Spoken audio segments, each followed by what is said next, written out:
Hello, everybody, and welcome to Read and Succeed. Today, we will be reading the book The Old Woman Who Named Things, written by Cynthia Rylant and illustrated by Kathryn Brown.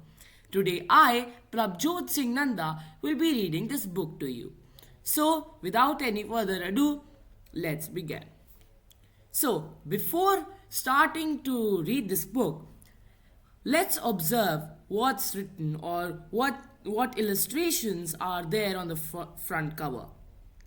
So we can see an old woman who's feeding a small puppy, and there's a car beside a house. I think the house is not visible, but there's a car beside a house, and there's a lot of grassy area, and the house looks quite old because these fences, they're not in a good state, right?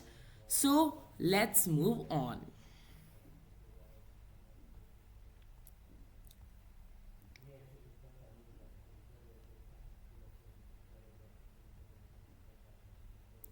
Once there was an old woman who loved to name things.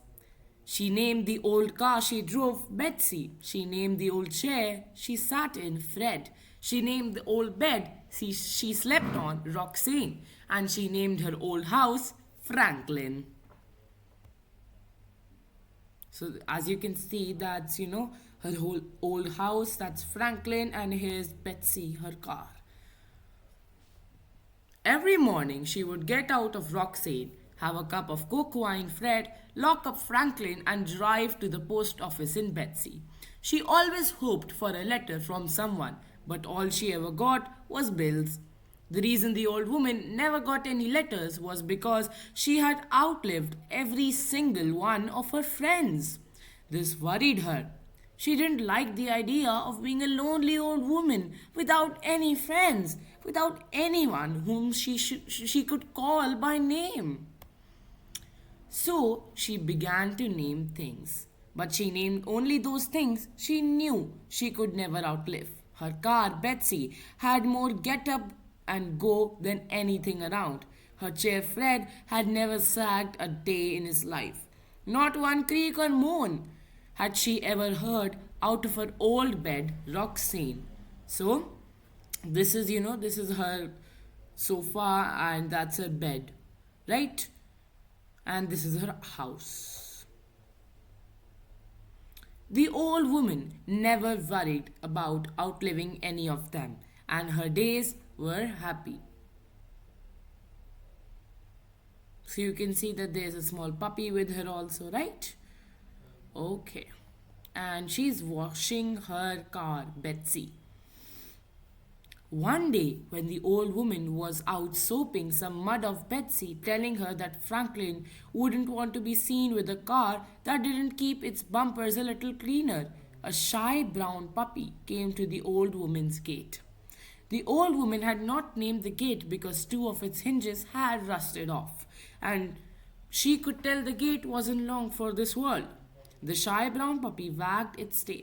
It looked a little hungry. The old woman stood beside Betsy and watched the puppy for a while. She said.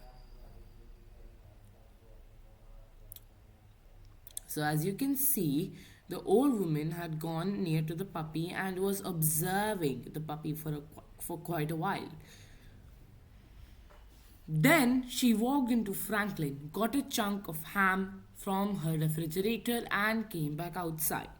The old woman gave the ham to the hungry puppy and told it to go home. She told it that Betsy always made puppies sick, and Fred never allowed puppies to sit on him, and Roxanne wasn't wide enough for a puppy and an old woman to fit on, and besides all this, Franklin couldn't tolerate dog hair. So the puppy went away. So as you can see, the old woman is sitting on her couch, and you can see that she's looking at the puppy through the window, right? She's looking at the puppy through the window. But the next day, the puppy was back. The old woman was sitting in Fred, reading a book on everlasting flowers when she saw the puppy through her window.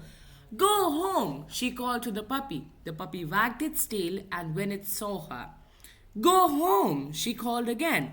But the puppy just kept wagging. The old woman noticed that it still looked a little hungry. So she went to the refrigerator. She gave the puppy a hunk of cheese and two biscuits. Then she told it to go home. And the puppy went away.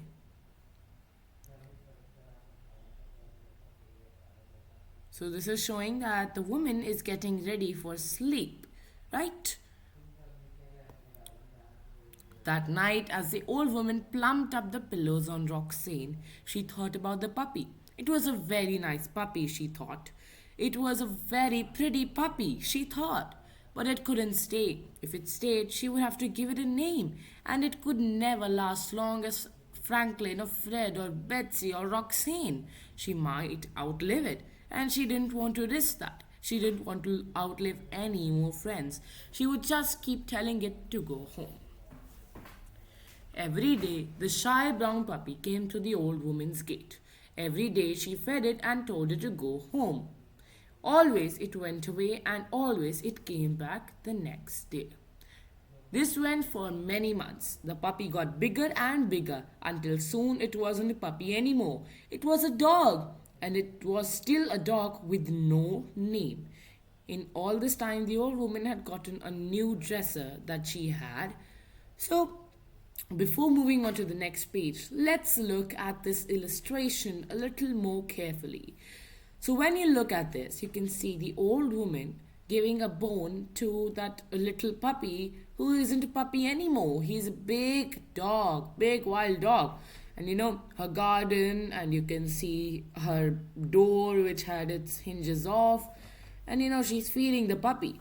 It's telling that the puppy came each and every day back to her, even though she kept telling him to go back home.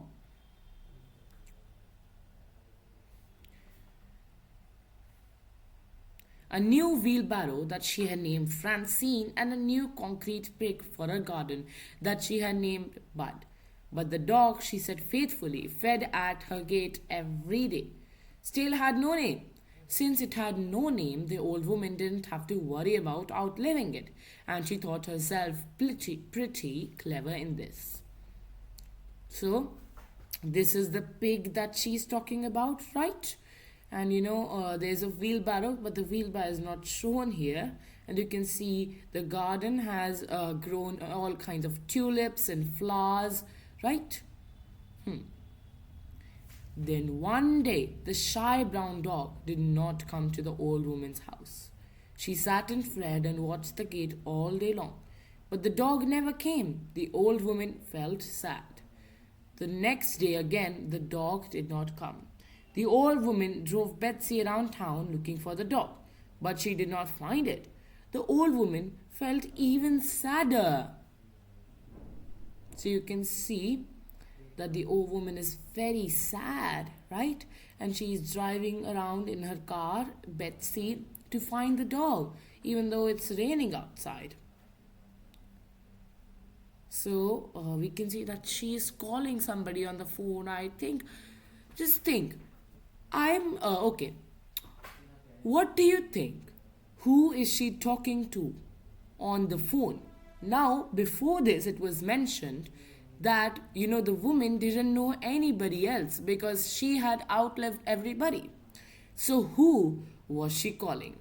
This is the question of this day. The following day, when still the dog did not come, the old woman knew she had to do something. She picked up her telephone and called the dog catcher. Have you caught any shy brown dogs? The old woman asked the dog catcher.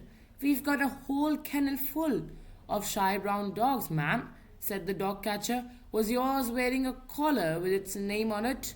No, said the old woman sadly, and she hung up the telephone. The old woman sat and thought about the shy brown dog who had no collar with a name. Wherever it was, no one would ever know that it was supposed to come to the old woman's gate every day, and she was supposed to feed it and tell it to go home every day. That things weren't always supposed to be this way. The shy brown dog had no collar and no name, and no one would ever be able to know these things about it. The old woman made a decision. She locked up Franklin and drove Betsy to the dog catcher's kennel. She said to the dog catcher, "I've come to find my dog." He asked her what color it was. "It's brown," she said. He asked her how old it was. "About a year old," she said. Then he asked her what its name was. So, before reading the next page, what do you think the woman would give an answer to this question? Because she said that she was too afraid of outliving the dog. So, she didn't name the dog. What do you think? What answer the woman gave to this question of the dog catcher? Let's see. The old woman thought a moment. She thought of all the old dear friends with names whom she had outlived. She saw their smiling faces and remembered their lovely names. And she thought how lucky she had been to have known these friends. She thought what a lucky old woman she was. "My dog's name is Lucky," she told the dog catcher. So, readers, this is, I think, one of the best parts of the story. Even after not naming the dog for about an year, she named it Lucky because she considered the dog as a lucky person, as a lucky dog. He led her to a big yard full of white dogs and black dogs and brown dogs. The old woman looked and looked and looked, and finally she saw her own shy brown dog sitting beside a gate. The dog was looking at Betsy, parked in the driveway. The old woman called out, "Here, Lucky!" And at the sound of her voice, the shy brown dog came running to her. So you can see the woman is finding where the dog is, right? There are lots of dogs here, and this dog catcher is patting one dog, and she's looking over here and there where the dogs are, right? Okay. So we can see that the shy brown dog is looking, or Lucky was looking at the car, the woman's car, Betsy.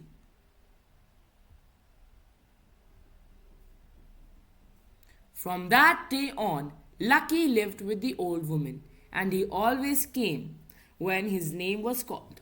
It turned out that Betsy didn't make all dogs sick, and Fred was happy to allow a dog to sit on him. Franklin really didn't mind a little dog hair. So you can see that the shy dog is sitting in the car, right, in Betsy, and is driving through the old home, Franklin. And every night, Roxanne was sure to make herself plenty wide enough for a shy brown dog, Lucky dog. And the old woman who named it. So Roxanne is the bed of that woman, and she's lying down there with her old dog, with her shy old dog. Okay, so with this page, the book has ended. And now, I would like you all to please understand and learn from this book. So, everybody, please comment, what did you learn after reading this book? Thank you for reading this book with me today. Have a nice day. Bye bye.